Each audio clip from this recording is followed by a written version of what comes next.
Salut tout le monde! Allez, on se retrouve donc aujourd'hui pour une nouvelle vidéo où on va parler que de Kylian Mbappé.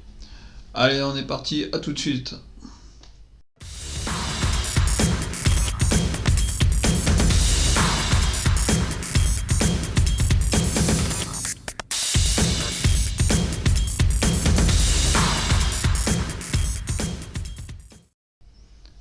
Alors, Kylian Mbappé, on a tout dit sur Kylian Mbappé. Ceux qui me connaissent, ceux qui suivent, savent très bien que, à mes yeux, Kylian Mbappé, je suis pas fan de Kylian Mbappé. Je suis un des rares à ne pas être fan de Kylian Mbappé. Je suis un des rares qui dit tout haut, hein, franchement, que Mbappé c'est un bon joueur qui court vite, y a pas de souci, devant le but il a droit, mais après techniquement je pense qu'il est quand même un ton en dessous de beaucoup de joueurs. Personnellement, je n'en fais pas le fan qu'on en parle. Mais bon voilà, on va parler de Kylian Mbappé et maintenant la fin du feuilleton Kylian Mbappé. Kylian Mbappé, ça fait 7 ans qu'il est au PSG, ça fait 7 ans tous les ans qu'on entend dire qu'il va signer au Real de Madrid. Allez, il va partir pour l'instant on ne sait pas où, mais on devine très très fort que ça va être au Real de Madrid. Mais moi je voudrais revenir sur la façon. La façon, Kylian Mbappé, il est au PSG, on va parler aujourd'hui du PSG. Hein, on va arriver sur l'année 2024 du PSG. Kylian Mbappé, il prend beaucoup de poids depuis 2018, donc ça fait quand même maintenant 6 ans qu'il prend beaucoup de poids depuis le titre de champion du monde en 2018 de l'équipe de France. Kylian Mbappé est un joueur important du PSG. Mais Kylian Mbappé est un joueur important du PSG, et moi je vais rappeler quand même que sur certains actes d'égoïsme de Kylian Mbappé, eh ben, on a loupé des qualifications comme la première année à Madrid, la deuxième année contre Manchester United, qu'on se fait ridiculiser. Donc, et en finale contre Bayern de Munich, on s'en souvient en finale de la Ligue des Champions. Ça, c'est des faits qu'il ne faut pas oublier quand même avec Kylian Mbappé. Après Kylian Mbappé, on va remettre dans le contexte. Je vais dire, voilà, Kylian Mbappé, il y a aussi le contexte PSG. Le contexte PSG où les joueurs sont au-dessus de l'institution. Avec les Qataris, les joueurs sont les dieux. C'est-à-dire que Kylian Mbappé, il avait au PSG. Et ça, je n'invente rien, tout le monde est d'accord avec ça, tout le monde le sait. Là, ce n'est pas être un anti-Mbappé en disant ça. C'est la réalité. La réalité, on s'en souvient, et honnêtement, en tant que supporter du PSG, on se souvient qu'il y a une période où il y avait le côté, on va dire, espagnol du PSG, où on avait Navas, où on avait Neymar, Messi qui est arrivé après, Paredes, Di Maria, tout ce côté-là, PSG, tout ce côté qui parlait espagnol, qui était quand même un côté néfaste au PSG. On était dans la version néfaste du PSG. C'est vrai que ce nettoyage qui a été fait a été un bien pour le club, parce que ce côté-là n'a pas été bon non plus pour certains joueurs.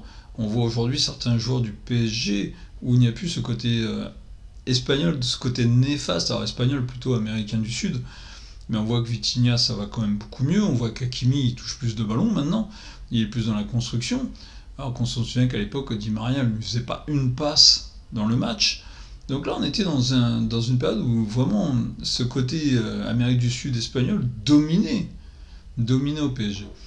Et alors on le sait, il n'y a pas de souci. Kylian Mbappé est arrivé, a voulu faire un peu du ménage, parce qu'on le sait que ça vient de lui. Tout le monde le dit. Faut être borné. On se dit non, c'est pas vrai Mbappé. Si Mbappé avait énormément de pouvoir au PSG. Il a réussi à faire nettoyer ce côté-là. Il a réussi à faire venir ce que moi je pense être le meilleur directeur sportif au monde, qui est Luis Campos. On a vu ce qu'il a fait à Monaco, on a vu ce qu'il a fait à Lille, et on voit ce qu'il est en train de faire au PSG. Au PSG, là, cette année, il y a une belle petite équipe avec une mentalité différente, avec des joueurs français qui ont certaines qualités, hein, des Lucas Hernandez, des Ousmane Dembélé, qui ont emmené quelque chose d'autre. Hein. Moi, Dembélé, personnellement, je trouve qu'il est meilleur que Mbappé, balle au pied.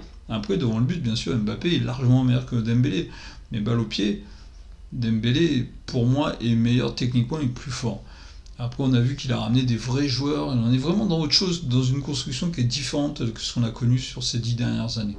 À part le début Leonardo, où il y avait eu une vraie construction d'équipe. Mais Leonardo, il est resté de 2011 à 2013. Et après, depuis 2013, c'est devenu un peu n'importe quoi. On va dire que l'après Ibrahimovic, hein, donc bon, c'était un peu plus loin, c'était en 2016, mais après l'après Ibrahimovic, on est passé dans autre chose qui n'était pas bon. Là, maintenant, on est vraiment dans quelque chose qui est mieux. D'accord, Mbappé a eu apparemment beaucoup d'influence pour en arriver là. Mais maintenant, on va revenir sur le cas, quand même, vraiment sur le cas Mbappé, parce qu'il faut revenir sur le cas Mbappé. Alors Mbappé, le cas Mbappé, c'est quoi? Le cas Mbappé, c'est tous les ans, on entendait la musique qu'il allait quitter le Real de Madrid. Aujourd'hui, qui quitte le PSG, il n'y a pas de souci. Au bout de 7 ans qu'il parte du PSG, qu'il aille voir autre chose. Un autre championnat, bien sûr.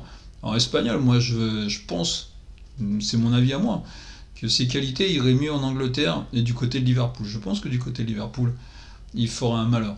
Mais bon, voilà, lui, son idée, c'est le Real de Madrid, il rêve du Real de Madrid, qu'il aille au Real de Madrid. Maintenant, c'est la manière qui me déplaît. La manière, il a 25 ans, donc il est en pleine force de l'âge, il lui reste de très très belles années devant lui.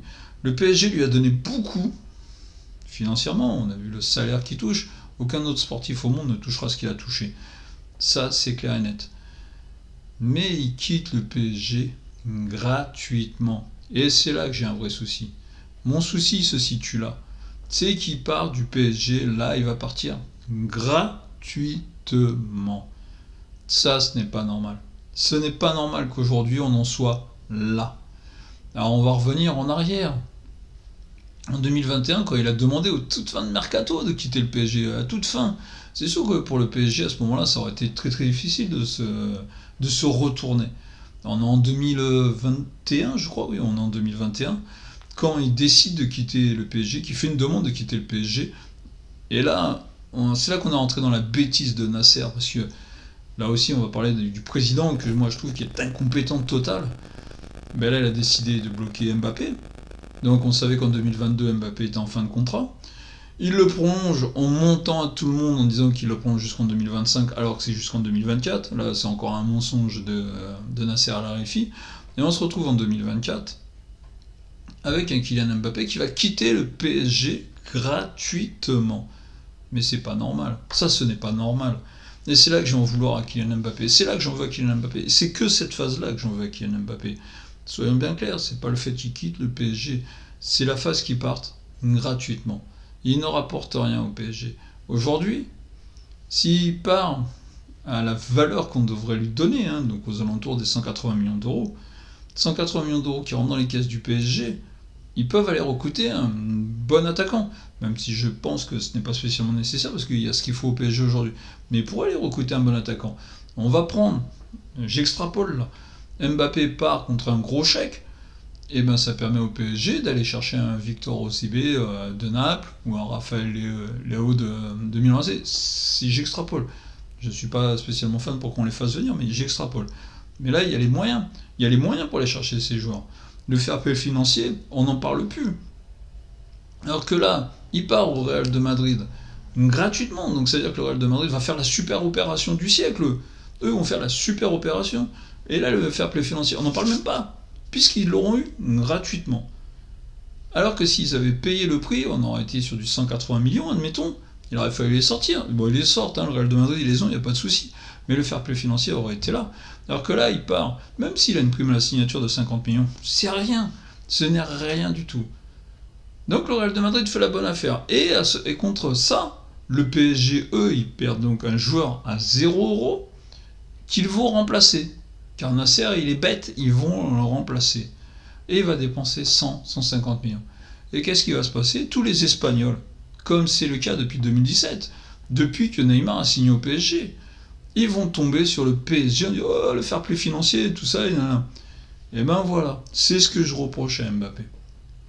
Mbappé, il ne fait pas une fleur au PSG en faisant ce qu'il fait là, en partant. C'est pas du tout une fleur, on en est même très très loin de la fleur. C'est vrai qu'il fait gagner le salaire au PSG, ça y a pas de souci. Tant mieux, ça va faire baisser la masse salariale, parce qu'avoir une masse salariale aussi exorbitante qu'a le PSG aujourd'hui, encore une erreur de Nasser, mais enfin bon, ça c'est du Nasser.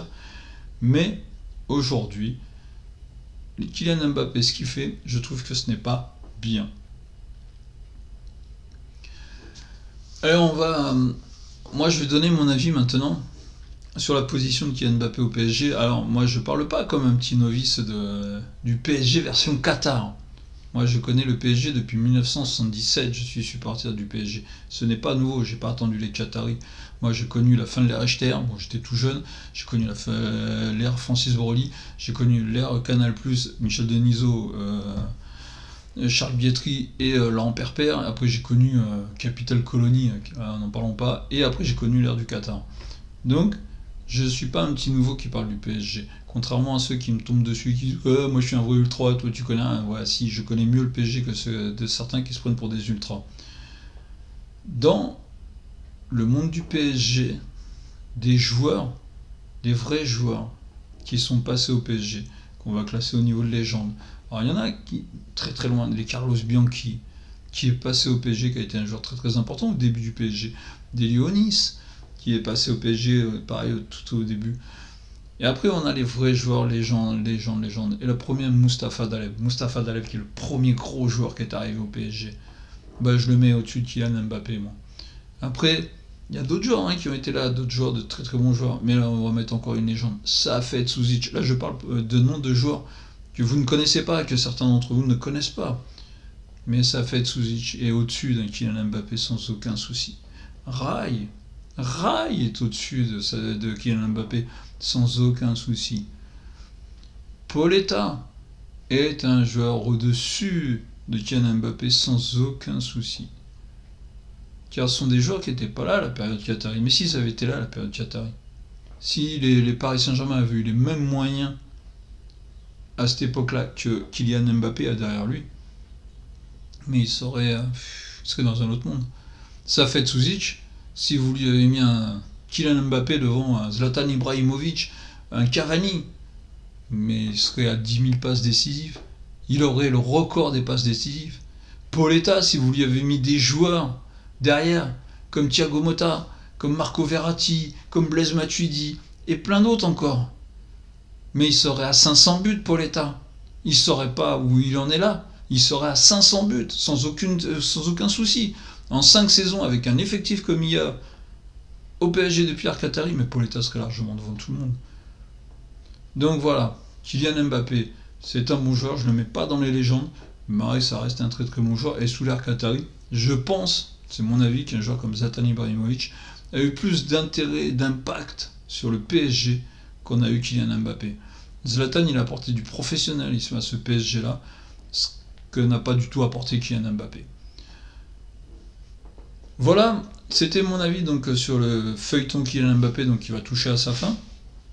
Bonne chance à Kylian Mbappé, bien sûr, car après, n'oublions pas qu'un très bon Kylian Mbappé, c'est une très bonne équipe de France. Une très bonne équipe de France qui, pour moi, est favorite à l'Euro 2024. Et sur les années à venir, je pense qu'on a en France le meilleur effectif. Donc un très bon Kylian Mbappé, c'est une très bonne équipe de France. Donc je souhaite le meilleur à Kylian Mbappé, je ne l'oublie pas ça non plus. J'espère pour Kylian Mbappé dans le nouveau club où il va aller. Je pense que ce sera le Real de Madrid, même si j'espérais autre chose. Mais je pense qu'il va être dans un très très bon effectif et va continuer à progresser. Et ça va être un peu mieux qu'en France, donc le travail va être un peu différent. Donc je lui souhaite bonne chance. Maintenant, je sais que le PSG va relever la tête, car les clubs doivent être au-dessus des joueurs. Donc je pense que le PSG va bien relever la tête. Et on va souhaiter donc bonne chance à Kylian Mbappé et au PSG. Je vous dis salut à tout le monde et à très très bientôt.